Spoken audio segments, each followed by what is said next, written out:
Hello friends, ಎಲ್ರಿಗೂ A R education ಚಾನಲ್ಗೆ ಸ್ವಾಗತ.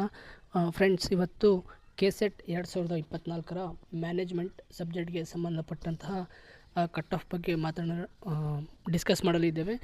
ನೀವೇನಾದರೂ ನಮ್ಮ ಚಾನಲ್ನ ಮೊದಲನೇ ಬಾರಿಗೆ ನೋಡ್ತಾ ಇದ್ದರೆ ಚಾನಲ್ನ ಸಬ್ಸ್ಕ್ರೈಬ್ ಮಾಡ್ಕೊಳ್ಳಿ ಮತ್ತು ಬೆಲ್ ಐಕಾನ್ನ ಕ್ಲಿಕ್ ಮಾಡೋದ್ರ ಮೂಲಕ ನೋಟಿಫೈ ಆಗಿರಿ ಅಂತ ಹೇಳ್ತಾ ಬನ್ನಿ ವಿಡಿಯೋನ ಸ್ಟಾರ್ಟ್ ಮಾಡೋಣ.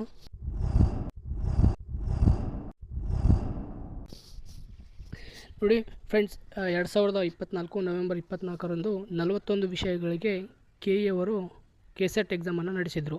ಅದೇ ರೀತಿ ರಿಸಲ್ಟ್ ಕೂಡ ಅನೌನ್ಸ್ ಮಾಡಿದರು ಮತ್ತು ಕಟ್ ಆಫ್ ಕೂಡ ರಿಲೀಸ್ ಮಾಡಿದ್ದಾರೆ. ಈ ಕಟ್ ಆಫ್ ಪ್ರಕಾರ ಹೋದ ವರ್ಷಕ್ಕೆ ಹೋಲಿಸಿದರೆ ಈ ವರ್ಷ ಭಾಳಷ್ಟು ಹೈಯಾಗಿ ನಿಂತಿದೆ ಕಟ್ ಆಫ್. ಇದರಲ್ಲಿ ಮ್ಯಾನೇಜ್ಮೆಂಟ್ ಸಬ್ಜೆಕ್ಟ್ಗೆ ಸಂಬಂಧಪಟ್ಟಂಥ ಕಟ್ ಆಫನ್ನು ಇವತ್ತು ನೋಡಲಿದ್ದೇವೆ.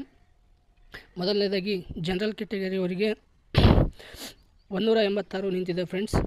ಮತ್ತು SC ಅವರಿಗೆ 168, ಮತ್ತು ST ಅವರಿಗೆ 168, ಮತ್ತು ಕ್ಯಾಟಗರಿ 1 ಅವರಿಗೆ 174, ಮತ್ತು ಕ್ಯಾಟಗರಿ 2A ಅವರಿಗೆ 174, ಕ್ಯಾಟಗರಿ 2B 170, ಮತ್ತು ಕ್ಯಾಟಗರಿ 3A 178, ಮತ್ತು ಥರ್ಡ್ B 180.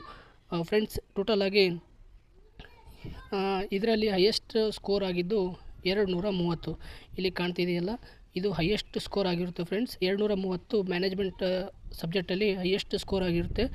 ಹೋದ ವರ್ಷಕ್ಕೆ ಹೋಲಿಸಿದರೆ ಈ ವರ್ಷ ಭಾಳಷ್ಟು ಎಲ್ಲ ಸಬ್ಜೆಕ್ಟ್ಗಳಲ್ಲಿ ಭಾಳಷ್ಟು ಹೈಯಾಗಿ ಕಟ್ ಆಫ್ ನಿಂತಿದೆ.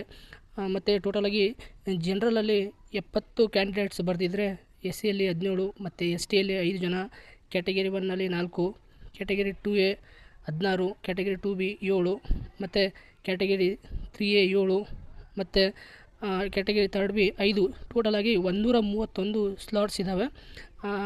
ಅದನ್ನು ಕ್ಯಾಟಗರಿ ವೈಸ್ ಆಗಿ ಡಿವೈಡ್ ಮಾಡಿದರು.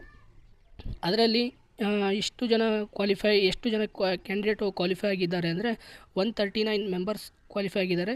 ಅದರಲ್ಲಿ PWDಯಲ್ಲಿ 6 ಜನ ಕ್ಯಾಂಡಿಡೇಟ್ ಕ್ವಾಲಿಫೈ ಆಗಿರುತ್ತಾರೆ. ಫ್ರೆಂಡ್ಸ್, ನೆಕ್ಸ್ಟ್ ಯಾವ ಸಬ್ಜೆಕ್ಟ್ದು ಕಟ್ ಆಫ್ ಬೇಕು ಅಂತೇಳಿ ನೀವು ನಮಗೆ ಕಮೆಂಟ್ ಬಾಕ್ಸಲ್ಲಿ ತಿಳಿಸಿ. ಹಾಗೆ ವಿಡಿಯೋ ಏನಾದರೂ ಇಷ್ಟ ಆಗ್ತದಂತಂದರೆ ವಿಡಿಯೋಗೊಂದು ಲೈಕ್ ಕೊಡಿ ಮತ್ತು ಚಾನಲ್ನ ಸಬ್ಸ್ಕ್ರೈಬ್ ಮಾಡ್ಕೊಳ್ಳಿ ಮತ್ತು ನಿಮ್ಮ ಫ್ರೆಂಡ್ಸ್ ಜೊತೆ ಶೇರ್ ಮಾಡಿ ಅಂತ ಹೇಳ್ತಾ ವಿಡಿಯೋನ ಮುಕ್ತಾಯಗೊಳಿಸ್ತಿದ್ದೀನಿ. ಧನ್ಯವಾದ.